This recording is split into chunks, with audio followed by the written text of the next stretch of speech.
Hey guys, Cuss the Pirate here. How are you guys doing? Rome 2 Total War. Thought I'd upload the video of this battle I won earlier and show you a couple of tricks. So I am on Rome's side and I am against the Gallic Confederation. And campaign, thought I'd done with these guys, but they just attacked me out of nowhere, and I didn't have any choice but use this little force to try and counter their invasion. Unfortunately, I don't have any kind of ranged, and they do. They have a much bigger army. They have double the troops and a lot of ranged on the front line, and they are defending. I'm the attacker. How am I going to win this? So the AI in this game is pretty good. Sometimes not as good. Most of the time exactly the way you expect it to. My cavalry here is going to be the game changer, and these elite troops, Praetorians, are also going to be very important. Knowing that in the front I really don't have that many good troops, just infantry, basic Vigiles, all very good experience, but not that many, no ranged. Let's start the battle. I'm going to start by sending the cavalry on the sides, as you do.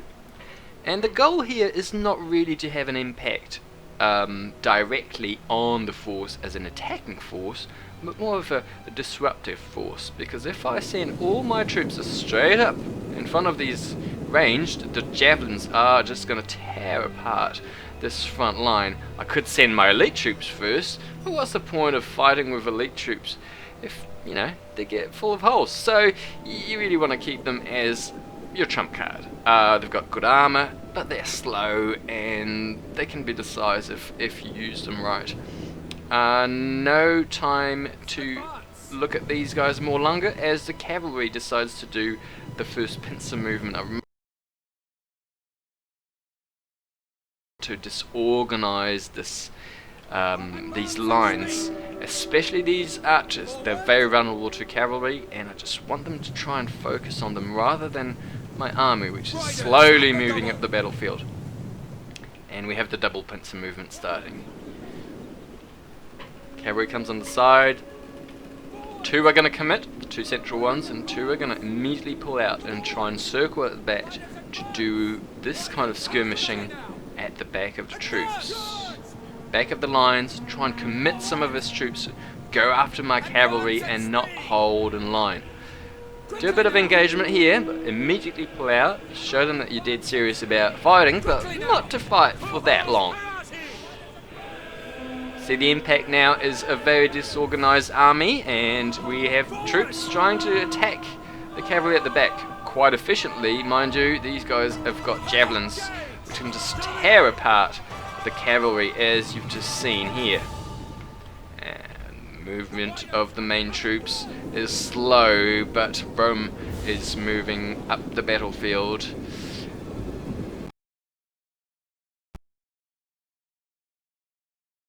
Line are going to go and fight, but we are close to having the first contact here.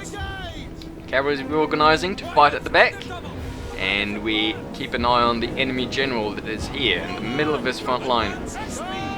And we have contact. Food shortages across the empire created a big hunger problem. Most of my troops are very underfed and incomplete. These are only partial troops. I'm not even fighting full force with the units themselves. I want to try and create a main front line here. Try and create some clumps, see if I can get some of these troops committed, and try and do a bit of surrounding pincer movement as fast as I can, which is going to happen here. You can see these legionaries that manage to circle and pincer. The pincer movement is everything. Troops being attacked in the back will flee the battlefield instantly. I'm exaggerating slightly, but it is a big factor in the game. Morale, being attacked in the back, losing your general, that kind of thing. Rome 2 Total War and the Total War series are governed by the morale mechanism.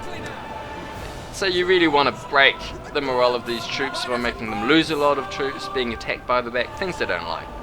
and it's happening pretty well. We've got a little bit of a beginning of a pincer movement here, but the massive clump, this amount of units, there's just so many of them considering the little I have here.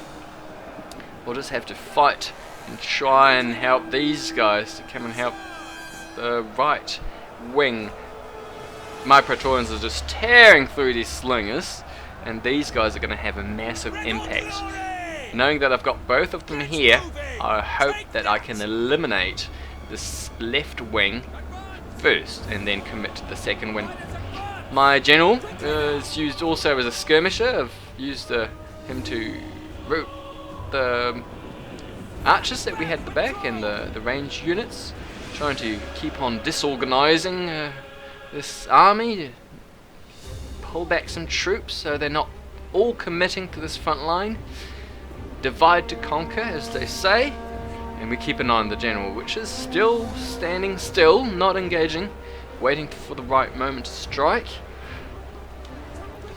But the Praetorians here are having a massive impact, although they are getting pretty tired. They've got this ability, which is crack the whip, I think.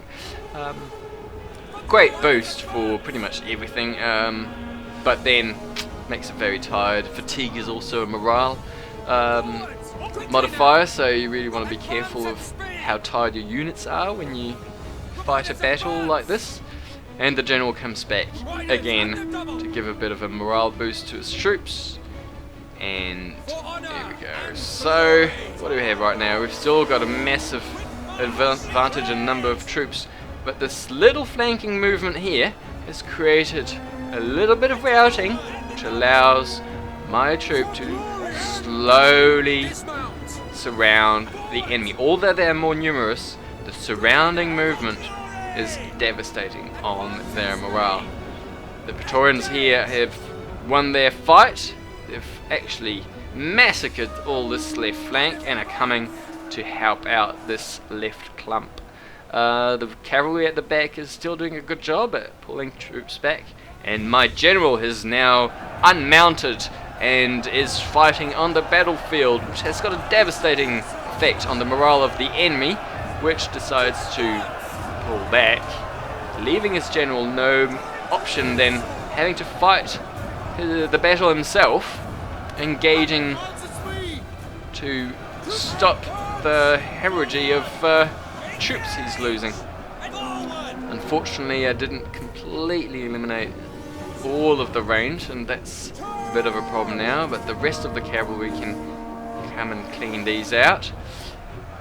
And the left wing is now falling. The cohort, the Praetorians, have done an incredible job, and we have now nearly fully routed this left wing.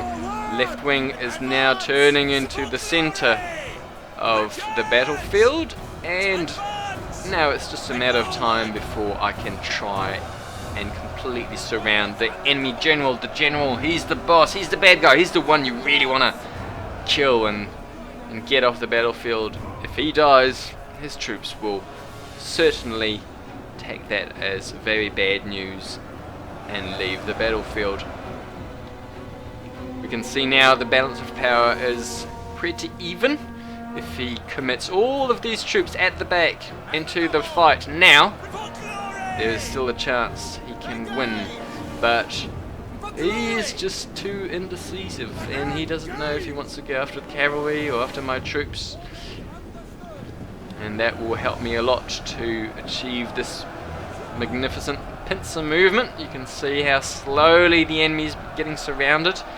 The general has still got his one flank clear, still the back is clear, but it won't last for long as Rome makes the final move and goes for the kill. Lost most of my cavalry, had to pull out. You really don't want to lose too many troops by getting them routed, so that has a very bad effect on the morale of your troops. So sometimes it's just better to pull them out before they fall apart. General's doing a last call, a last fight, a last stand, and you can see these Celtic oath sworns that are elite troops getting surrounded and slowly grinded down to a help.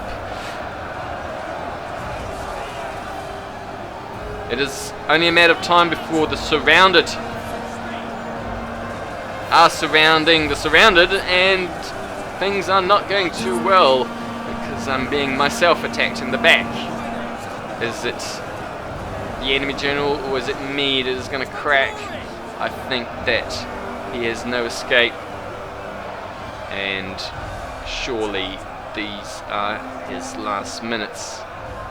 The last Celtics are coming around the field trying to commit the whole army to this last stand, the last fight, but the general is about to fall, and this will be the straw that breaks the camel's back.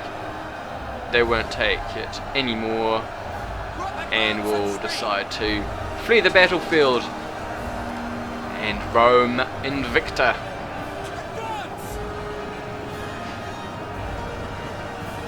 Thanks for watching, guys. Hope you appreciated it. See you another time.